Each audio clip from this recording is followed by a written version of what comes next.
प्रभु यीशु मसीह के मधुर और मीठे नाम में आज दिनांक 7 अगस्त दिन रविवार को हम आप सब अपम के श्रोताओं का हार्दिक स्वागत करते हैं। आज के दिन के लिए जो वचन है वो लिया गया है मत्ती रचित सुसमाचार उसका 15 अध्याय 28 पद। वचन इस प्रकार से कहता है, इस पर यीशु ने उसको उत्तर देकर कहा कि हे स्त्री, तेरा विश्वास बड़ा है, जैसा तू चाहती है तेरे लिए वैसा ही हो। और उसकी बेटी उसी घड़ी चंगी हो गई। प्रभु मेरे प्रिय लोगों, नेक लोगों की मनोकामनाएं पूरी होंगी। हम नीति वचन की पुस्तक में यह भी पढ़ते हैं कि धर्मियों के विचार ठीक होते हैं। जब धर्मियों के विलासाएं परमेश्वर की दृष्टि में प्रसन्न हो तब वो उन्हें अवश्य पूरी करता है।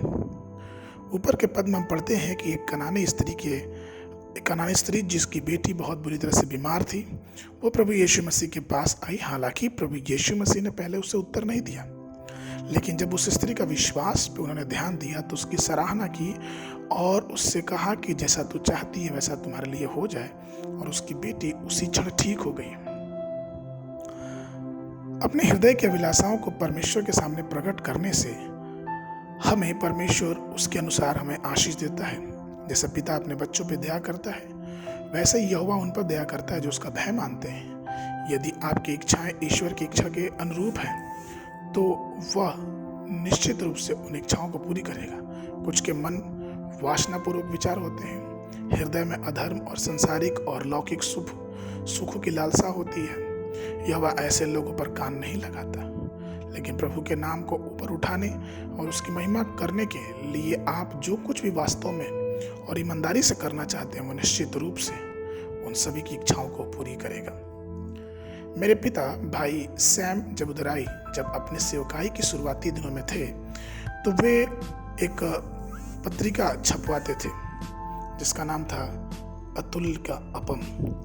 और एक बार ऐसा हुआ कि मेरे पिताजी उस कारखाने में गए जहाँ पत्रिका छपती थी और उनके मन में ये सोच आया कि क्या ही प्रभु, कितना अच्छा होता कि ये प्रिंटिंग हाउस मुझे मिल जाता कि मैं इसके द्वारा बहुत सी पत्रिकाओं को लिखता और बहुत सी पत्रिकाओं को छापता और आपके नाम की महिमा करता।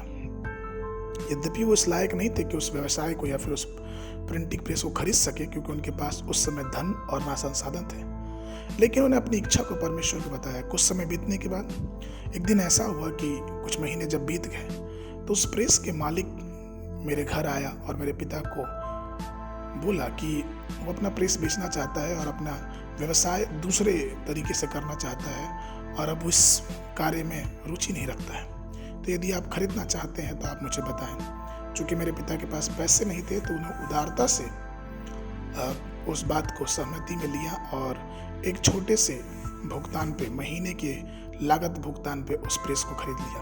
कहने का तात्पर्य यह है कि हम अगर परमेश्वर के लिए विश्वास योग्य रहेंगे तो परमेश्वर भी हमारे लिए विश्वास योग्य रहेगा।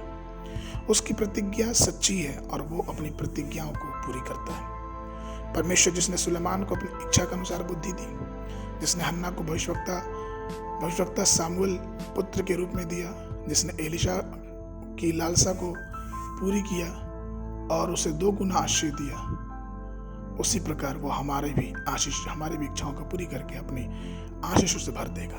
इसलिए आइए हम परमेश्वर के विश्वास योग्यता में अपने जीवन को बिताएं और उसकी आशीष अपने जीवन में पाते जाएं, क्योंकि जैसा हम चाहते हैं तब वो ऐसा करेगा। आज के मनन के लिए जो पद है वो लिया गया है भजन संहिता की पुस्तक उसका 37 अध्याय उसका 4 पद। वचन कहता है, यहोवा को अपने सुख का मूल जान और वह तेरे मनोरथों को पूरा करेगा। बाइबल अध्ययन के लिए सुबह के समय भजन संहिता की पुस्तक उसका 72 और 73 अध्याय, संध्या के समय रोमियो की पुस्तक उसका 9 अध्याय 1 पद से लेके 12 पद तक।